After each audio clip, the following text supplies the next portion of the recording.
Bonjour à tous, bienvenue sur cette toute première vidéo qui est une vidéo d'inauguration de notre chaîne Pensée profonde holistique. Alors, pour cette première vidéo, on va s'attaquer à un très grand, on va s'attaquer à Friedrich Nietzsche. Alors ici, il s'agit non seulement de résumer de manière extrêmement brève sa pensée, qui est extrêmement complexe et extrêmement profonde, mais de donner quelques clés de lecture pour certaines personnes qui voudraient approfondir la pensée de Nietzsche.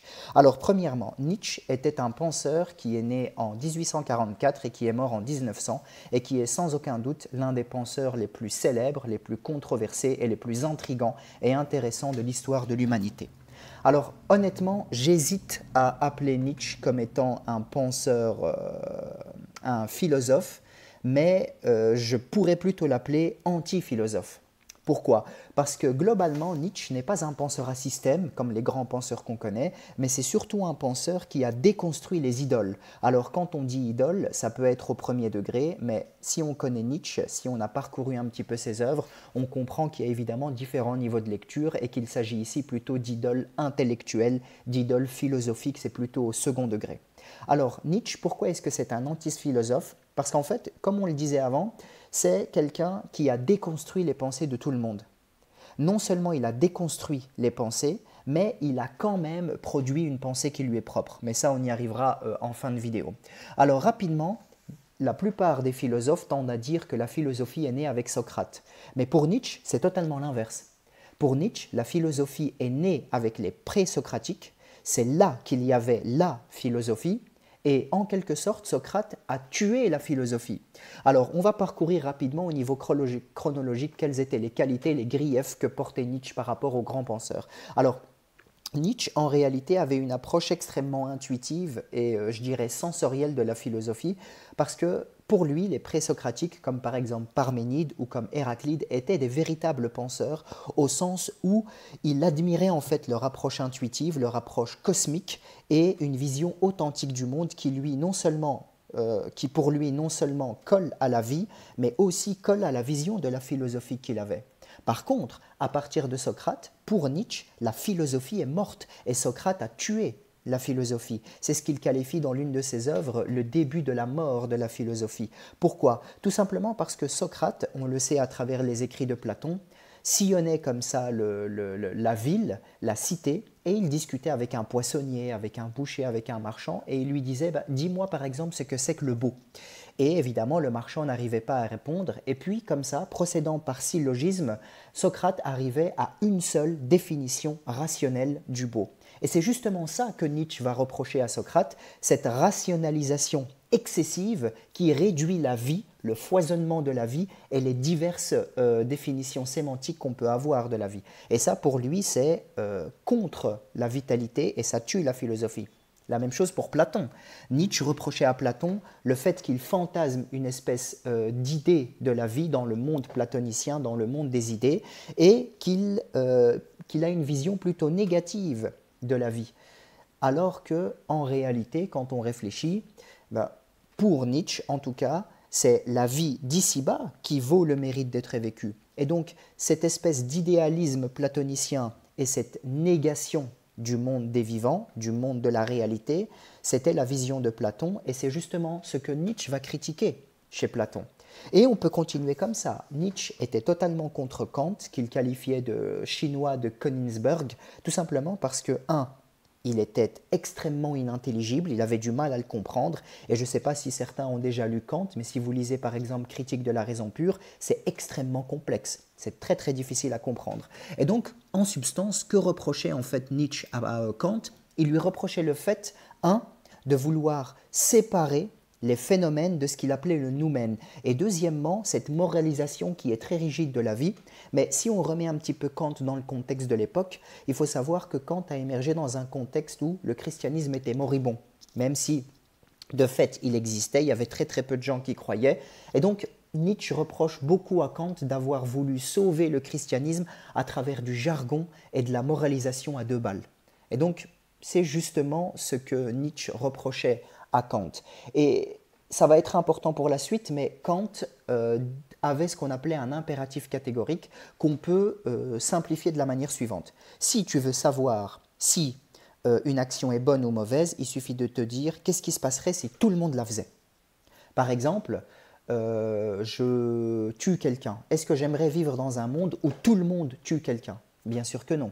Donc à partir de là, il y a une espèce de morale qui est créée par Kant et qui permet de voir un petit peu si une action est moralement bonne ou moralement mauvaise. Alors Hegel n'est pas épargné non plus. Nietzsche reprochait à Hegel le fait de expliquer l'histoire à travers le progrès moral. Parce que si on lit la phénoménologie de l'esprit de Hegel, Hegel explique que l'être humain est le seul être qui est moral, tout simplement parce qu'il peut comprendre les phénomènes, les rationaliser, les matérialiser et en créer une morale qui va diriger le monde. Et c'est une vision qui est une vision optimiste, téléologique, c'est-à-dire qui veut arriver à un but, à un objectif, et plus on avance dans le monde, plus l'être humain va être technique, moral, etc. Eh bien, dans ce discours, Nietzsche n'y voit en fait un discours qui n'a ni queue ni tête, tout simplement parce que ce que Hegel appelle l'avancée du monde, en réalité, c'est que la technique, et c'est pas parce que la technique avance que la morale va avancer également. Je veux dire, il suffit de regarder un homme contemporain aujourd'hui, un homme d'il y a 200 ans et un homme qui vivait à l'époque romaine, eh bien, on a les mêmes perversions, on a exactement les mêmes faiblesses d'esprit, on a exactement les mêmes vices moraux, etc. Donc, ce qui avance, c'est la technique, mais en aucun cas la moralité. Et pour résumer, on pourrait continuer comme ça, mais que ce soit en les citant ou sans les citer, Nietzsche a énormément déconstruit la pensée des grands philosophes. Par contre, il y a deux philosophes de qui il se sentait très proche, et d'ailleurs dans un de ses livres, il va les qualifier comme étant des frères de philosophie, c'est Schopenhauer et Spinoza. Et il les respectait un petit peu plus que les autres, même s'il restait quand même critique par rapport à certains points. Tout d'abord, il respectait beaucoup Schopenhauer par rapport à son pessimisme, parce qu'on peut qualifier Schopenhauer de pessimiste, mais Nietzsche, lui, est plutôt tragique. Ce n'est pas vraiment la même chose.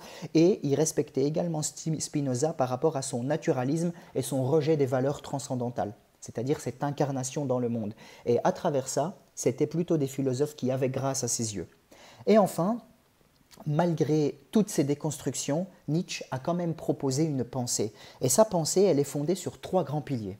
Donc là, je prends beaucoup de raccourcis, je simplifie beaucoup. Le premier, c'est ce qu'on appelle l'amor fati, c'est-à-dire littéralement en latin « aime ton destin ».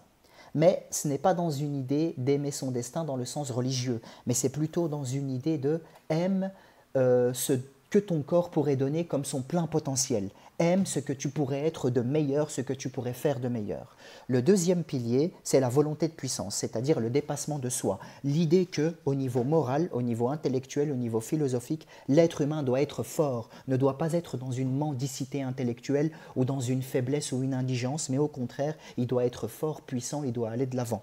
Et enfin, le troisième, c'est l'éternel retour. Et là, ce que j'avais dit sur Kant est important. Donc, vous vous rappelez de comment Kant voyait le monde, c'est-à-dire pour savoir si une décision est morale, juste ou pas, il suffit de se dire qu'est-ce qui se passerait si tout le monde la faisait. Eh bien, Nietzsche propose un paradigme, une vision du monde, une espèce de grille pour voir si le monde, quelque chose est moral ou pas à travers le monde. C'est l'idée que si tu veux savoir si une chose est bonne, c'est simple, il suffit de te dire est-ce que j'aimerais la revivre éternellement, dans une espèce de boucle comme ça. Eh bien, si vous répondez oui, c'est que elle valait la peine d'être vécue. Et donc, à partir de là, on a tracé de manière extrêmement succincte les différentes critiques que portait Nietzsche à l'encontre des différents grands penseurs. Et donc, si je résume, ce qui est intéressant, c'est que Nietzsche considère que la période présocratique était la période d'or, où on faisait vraiment de la philosophie. Par exemple, on a retrouvé quelques phrases qui étaient des bribes de pensée présocratique dans laquelle il était dit, par exemple, « la nature aime à se cacher ». Eh bien, justement, c'est ce genre de phrase que Nietzsche adorait. Et ça se reflète aussi dans ses écrits, parce que ce n'est pas un philosophe qui avait une rhétorique très linéaire, mais au contraire, il avait une logique circulaire où les petits aphorismes, les petites phrases dialoguaient entre elles pour créer une totalité, un tout cohérent. Et le malheur d'aujourd'hui, c'est que malheureusement Nietzsche est lu et récupéré par tout le monde, que ce soit les gauchistes, que ce soit les droitards, que ce soit les anarchistes. On peut trouver de tout dans Nietzsche. C'est pour ça que selon moi, Nietzsche, c'est vraiment le philosophe qu'il faut lire en dernier. Tout simplement parce qu'il dialogue avec les philosophes de son époque et aussi les philosophes qui l'ont précédé. Il critique ces philosophes-là et il apporte quand même sa propre vision du monde. Et le dernier danger qu'il y a avec Nietzsche, c'est de pouvoir retirer une phrase de son contexte et fragmenter un petit peu ses écrits pour en piocher un petit peu ce qui nous arrange. Alors que chez Nietzsche, les aphorismes sont extrêmement puissants, ils dialoguent entre eux et forment une totalité dialectique, pour reprendre les termes d'Hegel, forment une espèce de grosse totalité. Voilà, merci beaucoup pour votre écoute et on se revoit pour une prochaine vidéo.